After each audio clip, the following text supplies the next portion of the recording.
ನಿಮ್ಮ ಈ ಎಲ್ಲಾ ವಕಾಲತ್ತು ವಹಿಸಿದ ಕೇಸ್ಗಳನ್ನ ಗಮನಿಸಿಯೇ ನೀವು ಲೆಫ್ಟ್ ಐಡಿಯಾಲಜಿ ಇರುವವರು, ಕಮ್ಯುನಿಸ್ಟ್ ಐಡಿಯಾಲಜಿ ಇರುವವರು, ಹೀಗಾಗೇನೆ ಧರ್ಮಸ್ಥಳದ ವಿರುದ್ಧವಾಗಿ ನೀವು ನಿಂತಿದ್ದೀರಿ ಅಂತ ಆರೋಪ ಮಾಡ್ತಾರೆ. ನಾನು ಲೆಫ್ಟ್ ಐಡಿಯಾಲಜಿ ಅನ್ನೋದು ನಿಜ. ನಾನು ಮಾರ್ಟೈಯರ್ಸ್ ಅಂಡ್ ಟ್ರೈಟರ್ಸ್ ಡ್ಯೂರಿಂಗ್ ಬ್ರಿಟಿಷ್ ಇನ್ವೇಷನ್ ಅಂತ ಪುಸ್ತಕ ಬರೆದಿದ್ದೀನಿ. ಕೊಂದವರನ್ನ ಕಂಡುಹಿಡಿತಾರೆ, ನೊಂದವರಿಗೆ ನ್ಯಾಯ ಸಿಗುತ್ತೆ, ಪ್ರಾಣಗಳಿಗೆ ಜೀವಗಳಿಗೆ ನ್ಯಾಯ ಸಿಗುತ್ತೆ ಅಂದ್ವಿ. ಈಗ ಆ ದಿಕ್ಕಲ್ಲಿ ಹೋಗಿಲ್ಲ. ಯಾರು ಇದರಲ್ಲಿ ಜಸ್ಟಿಸ್ ಬೇಕಂದು ಹೋರಾಟ ಮಾಡಿದ್ರು ಅವ್ರ ಮೇಲೆ ತಿರುಗಿ ಬಿದ್ದಿದ್ದೆ. ನನ್ನ ಪ್ರಕಾರ ನಾನೇನು ಅಷ್ಟು ದೊಡ್ಡ ಹೋರಾಟ ಮಾಡಿಲ್ಲ, ಅಷ್ಟೊಂದು ತ್ಯಾಗನೂ ಮಾಡಿಲ್ಲ. ಕಂಫರ್ಟ್ ಝೋನಲ್ಲಿದ್ದೀನಿ. ಸುಮಾರು ಕಾರ್ಯಕರ್ತರು, ಹೋರಾಟಗಾರರು ಕಾಡುಗಳಲ್ಲಿ ₹1 ಇನ್ಕಮ್ ಇಲ್ಲದೆ ಇಡೀ ಜೀವನವನ್ನು ಸ್ಯಾಕ್ರಿಫೈಸ್ ಮಾಡಿ ಮತ್ತು ಅವರು ಫ್ಯಾಮ್ಲಿಯನ್ನು ಸ್ಯಾಕ್ರಿಫೈಸ್ ಮಾಡಿ ನೂರಾರು ಜನ, ಸಾವಿರಾರು ಜನ ಇದ್ದಾರೆ. ಅವರು ಕಂಪೇರ್ ಮಾಡಿದರೆ ನಾನು ಮಾಡೋದೇನು ದೊಡ್ಡ ಇಶ್ಯೂನೇ ಅಲ್ಲ. ನಾನು ಒಂದು ಟ್ರೇಡ್ ಯೂನಿಯನಿಸ್ಟು. ನಾನು ಕಸ ಕೊಡ್ಸೋರು, ಹಮಾಲರು, ಕಾಂಟ್ರಾಕ್ಟ್ ಲೇಬರು, ಇವರು ಎಲ್ಲರೂ ಕೂಡ ಹಿಂದೂಗಳೇ. ಕಡಿಮೆ ಕೂಲಿ ಕೊಟ್ಟರೆ ಜಾಸ್ತಿ ಕೂಲಿ ಕೊಡೋಕ್ಕೆ ಹೋರಾಟ ಮಾಡ್ತೀನಿ. ಪ್ಲಸ್ ಕೋರ್ಟಲ್ಲಿ ವಾದ ಮಾಡ್ತೀನಿ. ಅವ್ರ ಕೇಸ್ಗಳಲ್ಲಿ ಯಾರ ಹತ್ರನೂ ₹1 ಕೂಡ ನಾನು ತಗೊಳ್ಳಲ್ಲ. ಈಗ ಪೌರ ಕಾರ್ಮಿಕರಿಗೆ 700, 800 ಇತ್ತು. ಅವರಿಗೆ ₹95,000 ಅರಿಯರ್ಸ್ ಕೊಡಿಸಿದ್ದೀನಿ. ನಾನು ಯಾರಿಗೆಲ್ಲ ಕೆಲಸ ಮಾಡಿದ್ದೀನೋ 90% ಹಿಂದೂಗಳೇ, ಹಿಂದುಳಿದವರೇ. ಅವರ ಕಾರ್ಯವೈಖರಿ ಬಗ್ಗೆ ನೀವು ಏನು ಹೇಳಕ್ಕೆ ಇಷ್ಟಪಡ್ತೀರಿ ಅಂತ? ಬಾಲನ್ ಅವರ ಬಗ್ಗೆ ಹೇಳಲಿಕ್ಕೆ ಒಂದು ದಿವಸ ಸಾಕಾಗಲ್ಲ, ಅಷ್ಟಿದೆ. ಬಹುಶಃ ಅವರ ಫ್ಯಾಮಿಲಿ ಅಷ್ಟೇ ಅವರ ಒಡನಾಟ ಇರೋ ಬಹುಶಃ ನಾನೊಬ್ಬನೇ. ಬಹುಶಃ ಅವ್ರು ಏನು ಮಾಡ್ತಾರೆ, ಎಲ್ಲಿ ಹೋಗ್ತಾರೆ, ಹೇಗೆ ಅವರ ಕೆಲಸ, ಅವರ ವೈಯಕ್ತಿಕ ಜೀವನ ಹೇಗೆ, ಎಲ್ಲವೂ ಕೂಡ ಬಹುಶಃ ನನಗೆ ಇತ್ತೀಚೆಗೆ ಅಂತೂ ನಾನು ಅವರ ತೀರಾ ಒಡನಾಡಿ ಆಗಿಬಿಟ್ಟಿದ್ದೀನಿ. ಆದ್ದರಿಂದ ನನಗೆ ಗೊತ್ತಾಗುತ್ತೆ ಅವ್ರು ಏನೇನು ಮಾಡ್ತಾರೆ ಅಂತೇಳಿ. ಅದರಿಂದ ಯಾರೇನೇ ಹೇಳಿದ್ರು ಬಾಲನ್ ಬಗ್ಗೆ ನನಗೆ ಒಂದು ಇಂಥದ್ದು ಹಿಂಗೆ ಬಾಲನ್ ಅನ್ನುವಂಥ ನನಗೆ ಗೊತ್ತಿದೆ. ಬಾಲನ್ ಅವರು ಅವ್ರದ್ದು ವಿಶೇಷ ಏನಂತಂದರೆ ಅವರಿಗೆ ಸರಿ ಅಂತ ಕಂಡಿದ್ದನ್ನು ಅವರು ಯಾವ ಬೆಲೆ ತೆತ್ತಾದರೂ ಕೂಡ ಅದನ್ನು ಸಮರ್ಥಿಸ್ಕೊಳ್ತಾರೆ. ಯಾವ ಬೆಲೆ ತೆತ್ತಾದರೂ ಕೂಡ ಅದನ್ನು ಡಿಫೆಂಡ್ ಮಾಡ್ಕೊಳ್ತಾರೆ ಅವರು. ಅದಕ್ಕೆ ಅವರು ದುಡ್ಡು, ಹಣ, ಇದು ಯಾವುದರ ಮುಲಾಜಿಯನ್ನು ಕೂಡ ನೋಡಲ್ಲ ಅವರು. ಅವ್ರಿಗೆ ಸರಿ ಅಂತ ಅನಿಸಿದರೆ, ಈಗ ಉದಾಹರಣೆ ಗೌರಿ ಲಂಕೇಶ್ ಪ್ರಕರಣ ನೀವು ಹೇಳಿದಾಗ, ಅದು ಕೂಡ ಕೋಮುವಾದಕ್ಕೆ ಸಂಬಂಧಪಟ್ಟಂಥದ್ದೇ. ಅವರು ಅದರಲ್ಲಿ SPP ಸರ್ಕಾರ ಅವರನ್ನು SPP ಆಗಿ ನೇಮಿಸಿದೆ. ಸರ್ಕಾರದಿಂದ ಅವರಿಗೆ ದುಡ್ಡು ಬಂದಿದೆಯಾ ಅಂತಂದರೆ ದುಡ್ಡು ಬಂದಿಲ್ಲ ಇಲ್ಲಿವರೆಗೂ ಕೂಡ. ಅವ್ರಿಗೆ ಆ ಫೀಸ್ ಬಂದಿಲ್ಲ. ಬಂದಿದ್ದನ್ನ ಏನ್ ಮಾಡ್ತಾರೆ ಅಂತಂದ್ರೆ, ಹಿಂದೆ ಸ್ವಲ್ಪ ಬಂದಿದ್ದನ್ನ ಏನ್ ಮಾಡ್ತಾರೆ ಅಂತಂದ್ರೆ, ಅವ್ರಿಗೆ ಅದಕ್ಕೆ ಬೇಕಾದಂತ ಪೇಪರ್ ವರ್ಕು, ಅದಕ್ಕೆ ಬೇಕಾದಂತ ಅದಕ್ಕೂ ಅದು ಸಾಲುವಂತಹ ಫೀಸ್ ಅಲ್ಲ. ಅದು ಒಂದು ಅಷ್ಟು ದೊಡ್ಡ ಪ್ರಕರಣವನ್ನ ನಿಭಾಯಿಸಬೇಕಾದ್ರೆ ಅವರು ಅಷ್ಟೇ ಓದಬೇಕು, ಅದಕ್ಕೆ ಅಷ್ಟೇ ಬೇಕಾದಂಥ ಪರಿಕರಗಳನ್ನು ಸಿದ್ಧಪಡಿಸ್ಕೊಳ್ಬೇಕು, ಅಷ್ಟೇ ಡಾಕ್ಯುಮೆಂಟ್ಗಳನ್ನು ತೆಗಿಬೇಕು, ಅಷ್ಟೇ ಸುಪ್ರೀಂ ಕೋರ್ಟ್ ಜಡ್ಜ್ಮೆಂಟ್ಗಳನ್ನು ತೆಗಿಬೇಕು, ಅದಕ್ಕೆ 4-5 ಜನ ಜೂನಿಯರ್ಗಳನ್ನು ನಿಯೋಜನೆ ಮಾಡಬೇಕು. ಇವರಿಗೆ ಫೀಸ್ ಇಲ್ಲದೆ ಇದ್ರೂ ಕೂಡ ಜೂನಿಯರ್ಗಳಿಗೆ ಕೊಡುವಂಥದ್ದು ಕೊಡಲೇಬೇಕು. ಅದಕ್ಕೆ ಬೇಕಾದಂಥದ್ದು ಏನು ವ್ಯವಸ್ಥೆ ಅದನ್ನು ಕೊಡಬೇಕು. ಅದನ್ನು ಇವರು ಕೈಯಿಂದ ಕೊಟ್ಟು, ನನ್ನ ಎದುರುಗಡೆನೆ ನಾನು ಇದ್ದಾಗಲೇ, ನನ್ನ ಜೊತೆಗೆ ಒಡನಾಟದಲ್ಲಿ ನಾವಿದ್ದಾಗಲೇ ಇವರು ಅವರ ಸ್ವಂತ ಕೈಯಿಂದ ಖರ್ಚು ಮಾಡಿ, ಹಣವನ್ನು ಖರ್ಚು ಮಾಡಿ ಆ ಕೇಸನ್ನು ನಿಭಾಯಿಸ್ತಾರೆ.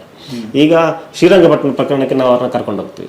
ಕರ್ಕೊಂಡು ಹೋದಂಥ ಸಂದರ್ಭದಲ್ಲಿನೂ ಅಷ್ಟೇ ಅವರು ನಾವು ನಮ್ಮಿಂದ ₹1 ಖರ್ಚು ಮಾಡ್ಲಿಕ್ಕೆ ಅವ್ರು ಬಿಡಲ್ಲ. ಅವ್ರದ್ದೇ ಕಾರು, ಅವ್ರದ್ದೇ ಪೆಟ್ರೋಲು, ಅವ್ರದ್ದೇ ಊಟ ತಿಂಡಿ, ಅವರೇ ಊಟ ಕೊಡ್ಸೋದು ನಮಗೆ. ಈ ರೀತಿ ಅಂದರೆ ಫೀಸು ತಗೊಳ್ಳಲ್ಲ, ಜೊತೆಗೆ ಅವರ ಆ ಖರ್ಚುಗಳೇನಿದೆ ಅದನ್ನೂ ಕೂಡ ಅವರೇ ನೋಡಿಕೊಂಡು, ಅಂದರೆ ಅದಕ್ಕೆ ಆ ಸಾಮಾಜಿಕ ಹಿನ್ನೆಲೆ ಇದೆ ಆ ಪ್ರಕರಣಕ್ಕೆ. ಆ ಪ್ರಕರಣದಲ್ಲಿ ನಮ್ಮ ಜವಾಬ್ದಾರಿ ಇರಬೇಕು ಅಂತ ಯಾವುದು ಅವರಿಗೆ ಅನ್ನಿಸುತ್ತೋ ಆ ಪ್ರಕರಣವನ್ನು ಅವರು ಆ ಥರ ತಗೋತಾರೆ.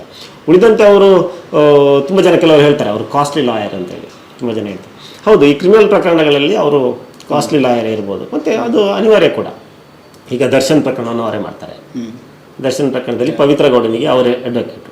ಅದರಲ್ಲಿ ಇರ್ಬೋದು, ಬಹುಶಃ ಗೊತ್ತಿಲ್ಲ ನನಗೆ, ಅದು ದೊಡ್ಡ ಪ್ರಕರಣ ಇರ್ಬೋದು. ಮುತ್ತಪ್ರಾಯಿ ಪ್ರಕರಣವನ್ನು ಅವರೇ ಮಾಡಿದ್ದು.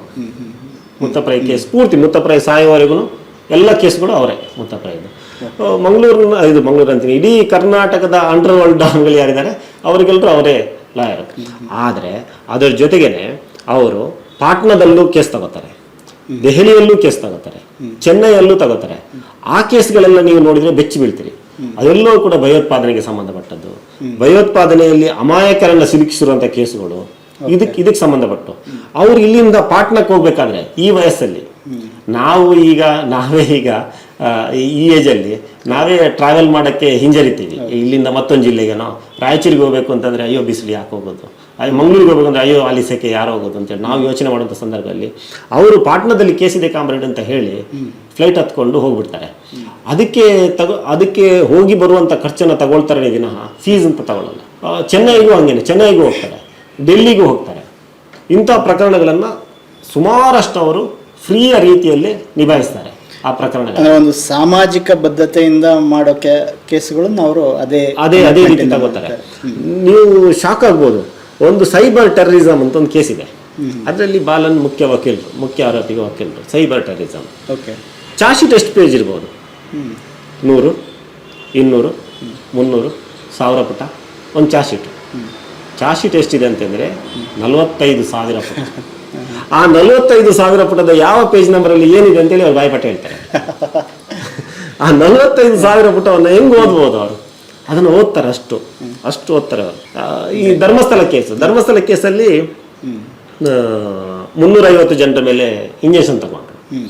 ನಾನು, ಮುನೀರ್ ಕಾಟಿಪಳ್ಳ, ಭೈರಪ್ಪ, ಹರೀಶ್ ಕುಮಾರ್ 3 ಜನ ವಕಾಲತ್ ಹಾಕಿದ್ವಿ. ಬಾಲನ್ ವಕಾಲತ್ ಹಾಕಿದ್ರು. ವಕಾಲತ್ ಹಾಕಿದ ನಂತರ ಅವರು ಕೂತ್ಕೊಂಡು ನಾನು ಈ ದಿನದಲ್ಲಿ ಮಾತನಾಡಿದಂಥ ವಿಡಿಯೋದ ಮೇಲೆ ಅವ್ರು ಇಂಜೆಕ್ಷನ್ ತಗೊಂಡಿದ್ರು. ಆ ಈ ದಿನದಲ್ಲಿ ಏನೇನು ಮಾತಾಡಿದ್ವಿ ಎಲ್ಲ ಬರ್ಕೊಡಿ ಅಂತ ಅಂದ್ರು. ಎಲ್ಲ ಬರ್ಕೊಟ್ಟ ನಂತರ ಅದಕ್ಕೆಲ್ಲ ಸಾಕ್ಷಿ ಕೊಡಿ ಅಂತ ಇವ್ರು ಕೇಳಿದ್ರು, ಬಾಲನ್ ಕೇಳಿದ್ರು. ನಾನು ಸುಮಾರು 2,000 ಪುಟ ತಂದು ಕೊಟ್ಟೆ.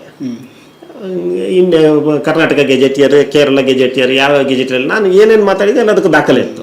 ಹಿಸ್ಟ್ರಿ ಮಾತಾಡಿದ್ದು ನಾನು. ಇದು ಯಾವುದು ಹೆಗಡೆಗೆ ಹೆಂಗ್ ಬಂತು ಅಂತೇಳಿ, ಕುಮಾರಯ್ಯ ಹೆಗಡೆಯಿಂದ ಸ್ಟಾರ್ಟ್ ಆಗಿ ಹೆಂಗ್ ಬಂತು, ಬ್ರಿಟಿಷರ ಜೊತೆಗೆ ಕೈ ಜೋಡಿಸಿದ್ರು ಅಂತ ನೀವ್ ಹೆಂಗ್ ಹೇಳಿದ್ರಿ ಅಂತೇಳಿ ಎಲ್ಲ ಕೊಟ್ಟೆ. ನಾನು ಇದನ್ನ ಮುಂಚಿನ ದಿವಸ ಕೊಟ್ಬಿಟ್ರೆ ಮರುದಿವಸ ಬೆಳಿಗ್ಗೆ ಅದರ ಪೇಜ್ ಎಲ್ಲವನ್ನು ಓದ್ಬಿಟ್ಟಾರೆ. ಮರುದಿವಸ ಎಷ್ಟು ಸಾಂಗವಾಗಿ ಅವರು ಕೋರ್ಟ್ ಮುಂದೆ ಪ್ರೆಸೆಂಟ್ ಮಾಡಿದ್ರು ಅಂತ ಹೇಳಿದ್ರೆ ನಂಗೆ ಶಾಕ್ ಆಯ್ತು. ನಾವು ಓದಿದ್ದು ಅದಕ್ಕೆ ನಮ್ಗೆ ಬೇಕಾದಂತ ಪೂರಕ ಮಾಹಿತಿ ಮಾತ್ರ. ಅವ್ರು ಹಂಗಲ್ಲ, ಅದರ ಇಡೀ ಪೂರ್ತಿ 2,000 ಪುಟನ ಅವರು ಒಂದು ರಾತ್ರಿಯಲ್ಲಿ ಓದಿ ಮುಗಿಸಿದ್ದಾರೆ. ಮರುದಿವಸ ಬಂದು ರೆಡಿಯಾಗಿ ಮಾಡಿದ್ದಾರೆ. ಅಂದ್ರೆ ಅವರು ಒಂದು ಟ್ರೂ ಕಾಮ್ರೇಡ್ ಅವರು.